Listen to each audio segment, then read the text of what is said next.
尊敬的战友们好啊！今天11月17号，你们见证了吗？啊，你们传播香港危机真相了吗？亲爱的战友们，哎呀，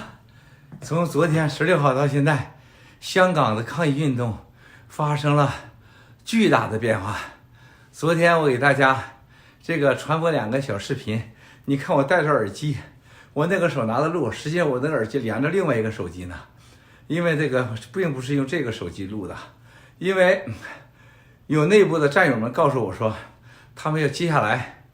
要对香港的几个宗教的领导人要进行秘密抓捕啊，对香港的几个学校，还有几个教会学校，对几个头头进行抓捕，然后对教堂对这几个活动地点，特别有聚会的地点秘密的安装摄像头。这个叫秘密取证而且在理工大学里边，有人已经被说服，有的人家人已经被绑架，要求他们在里面配合这些共匪们提供给他们在里面的资料，包括这些人的信息所以我当时我就录了小视频发出去了。这也是为什么这个在香港的美国朋友昨天和前天大前天都给我们提供了他们掌握的内部信息。我不敢保证这是真的但是来自于美国朋友大家都懂的都懂的。这种部门的人他没必要骗我们所以说本人这个呼吁仅代表我本人呼吁。当时呢，这些学校离开，在我呼吁之前的6个小时前，我已把我能联络的香港的朋友我用我们的方式已经都发给他们了。说大家你看到我在要呼吁大家赶快离开的时候，中文大学的时候，在6个小时前我已经是用我的渠道发给所有的人了而且得到了积极的反馈。后来我又公开的呼吁，大家注意到我特别说的是理工大学因为那个时候美国的朋友还在内部的在这个所谓的平港小组里面执行王岐山的平港七策的人里边其中就有咱们的战友告诉说，下一个目标理工大而理工大的内部情况是最复杂的，这是他原话他说你应该告诉他们务必小心，包括那几位女士我就不说了，大家都懂的凡是这理工大的那几位女士那几位女士是最被他们关注的，一定要拿下这几位女士虽然是老师虽然是这个就是这些学生党相信的人，也是共产党要灭的人这是为什么我本人我能和你们联系的，我就给你们发了信息，我联系不上的我没办法，我就公开发信息。现在我还是希望大家要注意的是，理工大学还是有机会的，他们可能要撤。刚刚我得到消息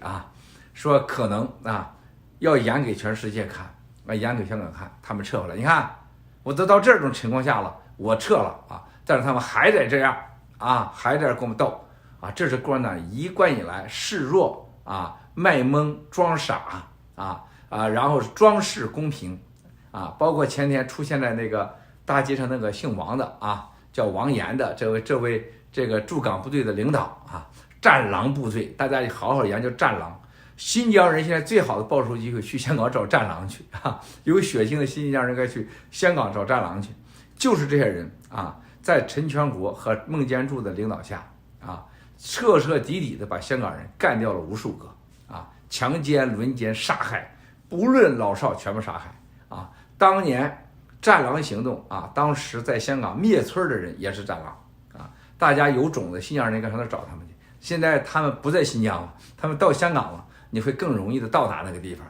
另外一个，除了战狼之外，大家一定要看到一定要看到还有比战狼更狠的几个组织。我再说一遍，信息不对。还有一个千万别忘了，6月初我就说过在香港用的说不是化学武器的叫化学武器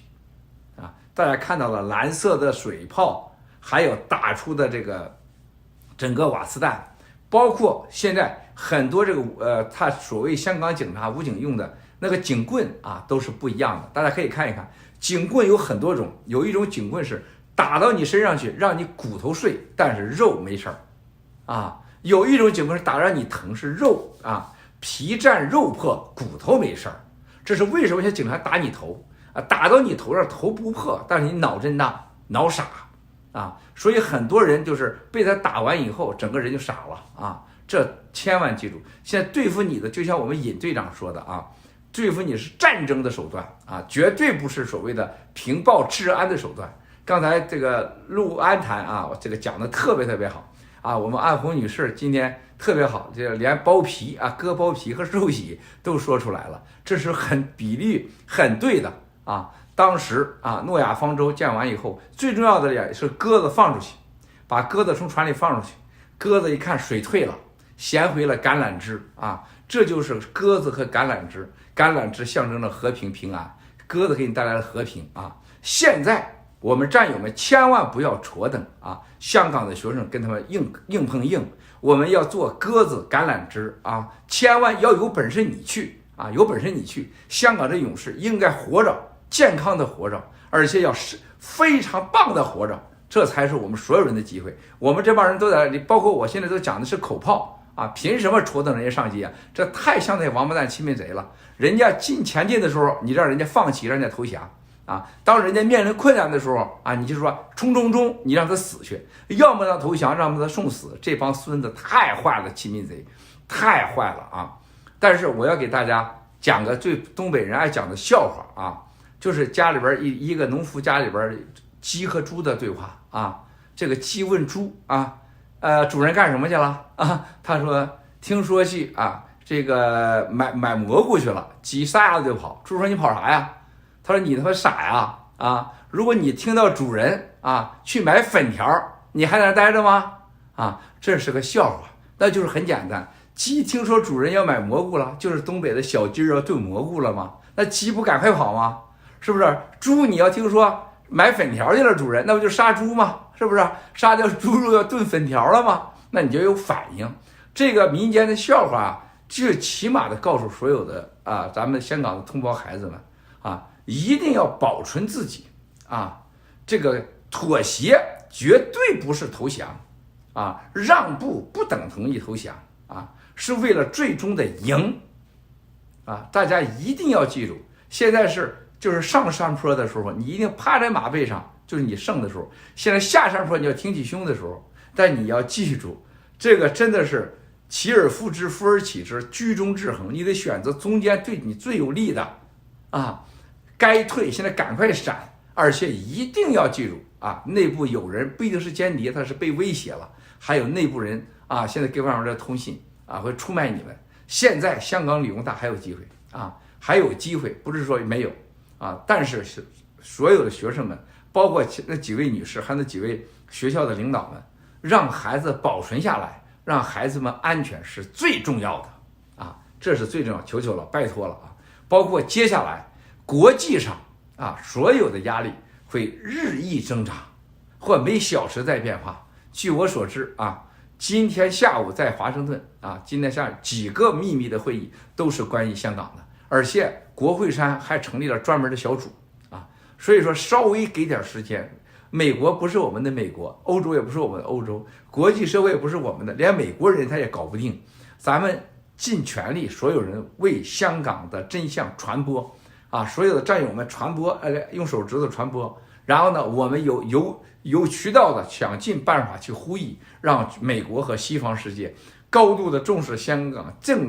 即将要发生的人道危机，这是我们现在能做的啊！而且只要是香港所有的香港同胞团结起来啊，咱们还是不放弃，不放弃不等于勇往直前呐啊！千万记住，咱既不能像欺民贼似的啊，共产党一厉害咱就投降，然后现在共产党一端枪咱就冲上去啊，咱就送死，千万不要！香港的勇士们，香港的同胞，你们已经创造人类的奇迹。你们的伟大无人能比，更伟大的是我们要胜利，干掉共产党才是唯一的目标，而不是你们牺牲。谢谢了，亲爱的战友们，一切都是刚刚开始，希望战友们全力以赴啊，去为他们传播真相，为他们去呼吁。一切都是刚刚开始，我们不要老献计献策，不要老跟人家乱支招，那是害人呐。咱有啥能力乱支招啊？是不是？我刚才说这个仅代表我一人的意见啊，不代表任何人啊。这个希望香港的同胞不要误会啊，本人无知啊，仅供参考，仅供参考。没。